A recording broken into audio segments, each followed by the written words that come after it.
The banners are finally here. Not the vague leaks, not the half-confirmed fragments we've all been arguing about for weeks. The full version 3.6 lineup is finally starting to take shape. And here is the surprising part. The banner list is not exactly what people were expecting. One rerun that everybody thought was locked in for Phase 2 is suddenly gone. And in its place, we've got a very different setup that changes the pull priority conversation quite a bit. So if you have been sitting on your ass-strikes waiting to see exactly who is coming, in what order, and who is actually worth saving for, this video should clear it up. Because version 3.6 looks a lot different from what people were expecting, and that matters a lot for your account. The 3.6 beta has opened up, and this is where the real information starts to come in. For weeks, all we really had were static leaks through rough translations. Now we finally have actual gameplay footage for the new 5 stars, and that changes everything. This is the point where the community starts locking in opinions, because once animation and combat footage are out, people can finally judge how the characters actually feel in motion. And alongside that footage, we've gotten a much clearer look at the banner structure for both phases. Some of it may still be subject to change because beta information is never fully final until the final program goes live. But the current lineup is strong enough that people are already planning around it. Let's start with the big change. The earlier leaks had a pretty clear structure. Phase 1 was expected to feature the new limited character alongside with one rerun, and Phase 2 was expected to bring the second new character with a different rerun that a lot of people had already started budgeting for. That is no longer the case. Phase 1 still looks the same, but Phase 2 has shifted in a big way. Instead of the rerun people were expecting, we are now looking at a completely different second half setup. New characters tend to lock in early, reruns move around right up until the very end. So based on the current information, the lineup looks like this. In Phase 1, we got qingxiao and Denya. In Phase 2, which changed, we got Jingran, Hyuki, and Mornay. That means the second half is much more crowded, and that changes the value conversation a lot. So this patch is going to be rough for anybody with low stockpile on ass-strikes. 2 new limited 5 stars in one version already creates pressure. Add in reruns, especially Hyuki and Denya, that will also be very hard for players. That means you need to ask yourself one important question. Who is actually worth saving for? And tell me in the comments, who are you actually going to pull? Because this kind of patch can burn through resources faster than you can go without a plan. And trying to chase everything is how people end up with nothing. Now let's talk about the first new character, because she is already getting a lot of attention. And of course, I'm talking about qingxiao. She is the classic sword type, and visually she looks like exactly the character people expect from this style of update. The designs are definitely clean, the animation is absolutely flashy, and the overall presentation gives her a very strong identity right away. Mechanically, she seems to lean into a debuff focused style. She actually appears to have a real team role. That is always going to be a good sign, because it means she's more than just a flashy DPS with a clear purpose. The reaction to her is quite positive. A lot of players are saying she looks amazing, with people calling out her ultimate, her visuals, and her soul riding moments specifically. Some people feel like her basic attack strings look too repetitive, and others who already have strong sword type options do not feel like she's automatically a must pull. But the overall reaction is still quite positive, but not completely without hesitation. If your account already has that role covered, for example Hyuki, you may not feel as much pressure to go for her. But if you like the character design and you need a strong new option in that slot, you will definitely be worth the pulls. Now let's move on to Phase 2. We got Jingran, and he seems to be the bigger debate happening. This character is getting a lot of attention not because of the visuals, but because the gameplay footage seems to hit harder for a lot of players than expected. We think he's a necromancer, and he does have that Tomb Raider kind of energy. That sort of character who feels like he belongs between life and death.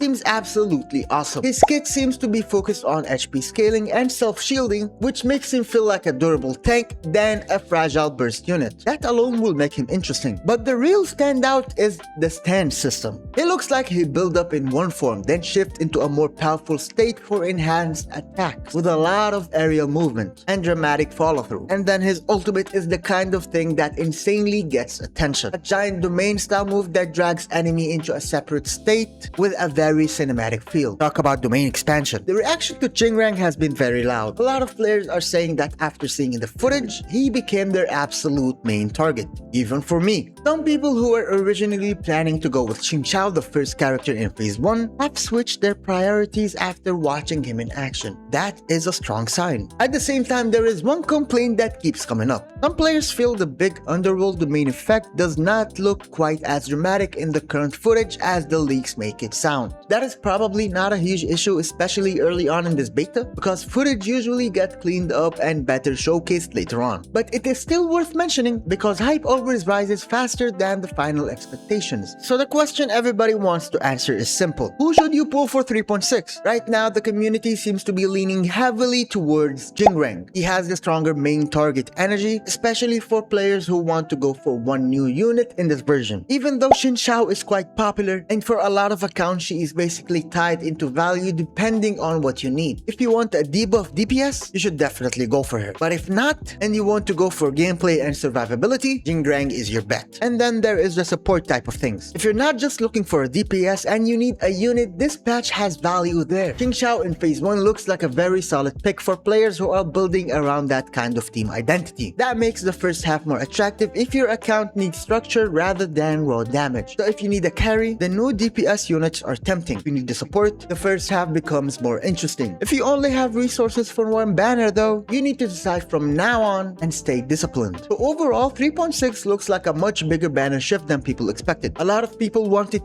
from the Septimont arc, but I'm guessing that's not happening anytime soon. Since the rerun situation shifted, the second half become more crowded and the new characters are both getting a lot of attention for different reasons. One has a strong style and clear identity, the other has a huge visual presence and seems to be a bigger priority for most players right now. Either way, this is one of those patches where saving really matters. Now the big question is, who are you going to pull for in 3.6? Tell me in the comments and let's rant about our decisions, because once the official banner lock in happens, those asterisks decisions are going to get very real very fast. That was it for me. If you enjoy my videos, don't forget to smash that like button and subscribe so you don't miss my next update.